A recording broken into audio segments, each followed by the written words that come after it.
Ce qu'on voit là, c'est le spectre de l'échantillon de patine qu'on vient d'analyser. Il est constitué principalement de calcaire, n'est-ce pas, Charlie?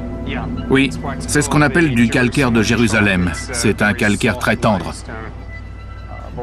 Mais ce que je trouve intéressant, ce sont les micro-traces de matériaux que nous repérons ici, par opposition aux propriétés générales du calcaire qu'on s'attend à y trouver, notamment du fer, du titane, du potassium, du phosphore, du magnésium. Pour l'instant, les éléments traces révélés par l'analyse correspondent à ceux que nous avons trouvés dans l'ossuaire de Jacques. La signature est la même. Ça correspond.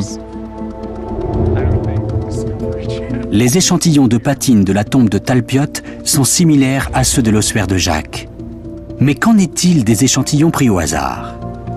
Eh bien, il s'avère qu'aucun ne correspond à ceux de Talpiot. Les éléments traces chimiques et minéraux de la patine de Talpiot ne sont présents que dans celle de l'ossuaire de Jacques. C'est la preuve que l'ossuaire portant l'inscription « Jacques, fils de Joseph, frère de Jésus » est bien l'ossuaire manquant de la tombe de Talpiot. Donc, si l'on inclut l'ossuaire de Jacques dans notre modèle statistique, le facteur de probabilité en faveur de cette hypothèse passe de 1 pour 600 à 1 pour 30 000, ce qui suggère fortement que cette tombe était bien celle de la famille de Jésus de Nazareth.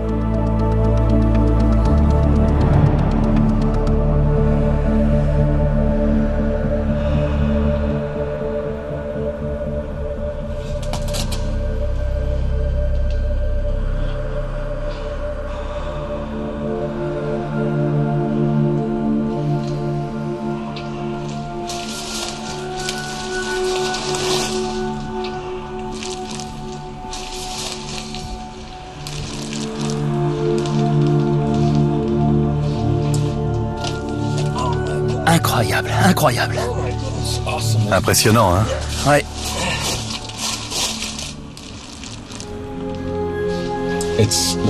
Regarde, 1, 2, 3 niches, les Korim. 2 ici, 2 ici, 2 ici. Exactement 6 en tout. Regarde, 2 niches funéraires où on étendait les corps. Le corps de Jésus, le corps de Marie. Et regarde ça. Et maintenant, regarde ici. On y est, Félix. C'est celle-là, y a pas de doute. Un vrai trésor, cette tombe. C'est assez profond. Oui, ces Korim sont très profonds. Je n'avais pas réalisé. Regarde ça, Félix. Qu'est-ce que c'est? Il y a quelque chose de gravé? Une inscription? C'est du grec. Là, c'est un M. C'est un N grec. C'est un N ou un M? C'est un N. Et ça, c'est quoi? Il nous faudra un expert en épigraphe.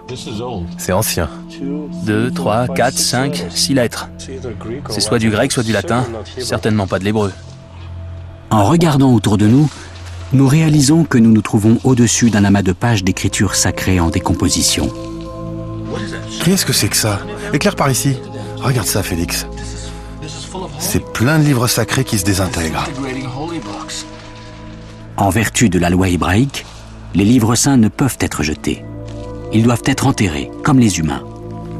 Il semble que dans les semaines suivant l'enlèvement des ossuaires, et avant que la tombe n'ait été recellée, les gens d'une école rabbinique les remplissent d'écrits sacrés endommagés. Parmi ceux-ci, nous avons retrouvé un livre auquel Jésus fait référence comme un ouvrage clé de son enseignement. C'est le livre de Jonas. Jésus dit dans les évangiles, si vous voulez savoir... Non, d'abord les apôtres demandent, que vas-tu faire, maître? Et il dit, vous voulez savoir ce que je vais faire? Lisez le livre de Jonas. C'est le code. Et qu'est-ce qu'on trouve? Le livre de Jonas. Les évangiles nous disent que Jésus parlait constamment en paraboles et en code. Ça n'a rien de surprenant pour un homme voué à la crucifixion, un leader de ce qui serait considéré de nos jours comme un mouvement antigouvernemental. Et ceux qui s'expriment en langage codé cachent souvent de grands secrets. Pendant les fouilles précipitées de 1980, des archéologues ont retiré de la tombe de Talpiot le dernier ossuaire portant une inscription. C'était un ossuaire d'enfant. Au musée Rockefeller, l'inscription a été traduite comme suit. Yehuda Bar Yeshua.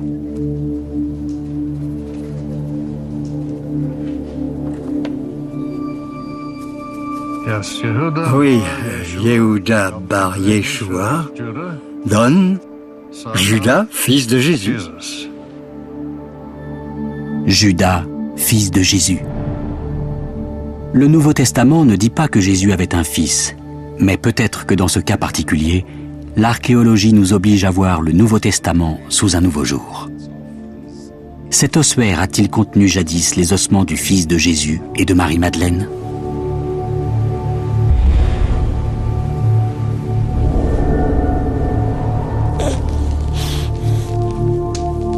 Si Judas était bien leur fils, son existence aurait certainement été tenue secrète.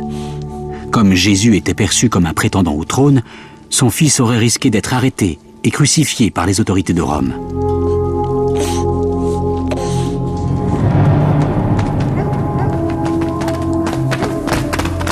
C'était une époque de grande persécution.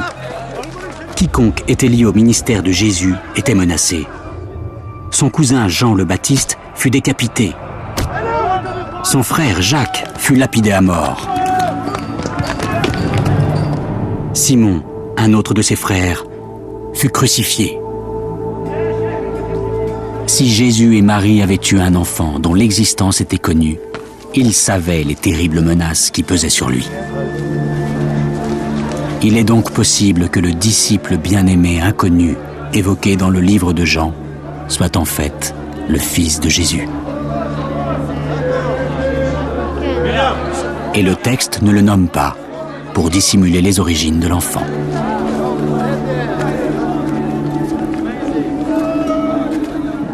Dans l'Évangile selon saint Jean, chapitre 19, verset 26, Jésus demande aux disciples bien-aimés, au pied de sa croix, de contempler sa mère.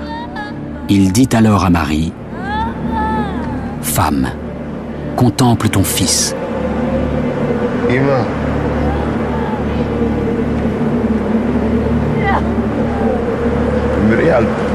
Traditionnellement, cette scène a été interprétée comme Jésus s'adressant à Marie, sa mère. Mais ne serait-ce pas une interprétation théologique a posteriori ? Est-il possible qu'en réalité, Jésus se soit adressé à Marie-Madeleine, sa femme, en lui demandant par ces mots de protéger leur fils ? À l'inverse, on peut considérer que la présence d'un fils dans la tombe de Talpiote signifie que le Jésus retrouvé dans cette tombe n'est pas Jésus de Nazareth. Mais alors, en toute logique, il faudrait croire qu'à peu près à la même époque, au même endroit, vivait un autre Jésus, qui avait lui aussi un père prénommé Joseph, deux proches parents de sexe masculin prénommés Jacques et José, et deux femmes dans sa vie, prénommées respectivement Maria et Mariamné.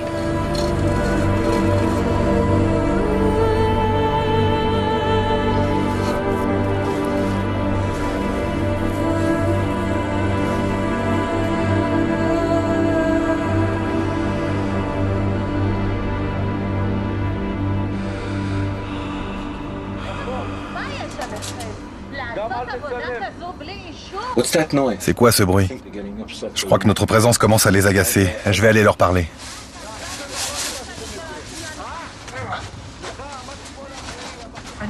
Je travaille pour l'IAA. On m'a demandé de vous dire d'arrêter.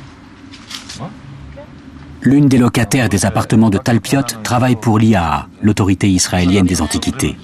Et bien que nous ayons l'autorisation du conseil syndical des locataires, elle a alerté l'IAA. C'est pas aux voisins de vous accorder une autorisation, c'est à nous de le faire. Autorisation de quoi? D'ouvrir la tombe. Ce sont les propriétaires des appartements de Talpiote qui, inquiets pour la sécurité de leurs enfants, ont fait sceller la tombe. Une tombe que l'IAA avait laissée ouverte en 1980. Obtenir de l'IAA l'autorisation d'ouvrir une tombe qui n'avait jamais été scellée par eux nous paraît superflu. Mais malgré notre insistance, on nous a prié de la refermer. Yes, I understand. אוקיי, תמשיכו, לסגור, רק לסגור, לא לפתוח. Le tombeau qui a sans doute abrité jadis les restes de Marie, la mère de Jésus, De Matthieu, qui appartenait à la lignée familiale, de José et de Jacques, les frères de Jésus, de Marie-Madeleine, de son époux Jésus et de leur fils Judas, est à nouveau refermée.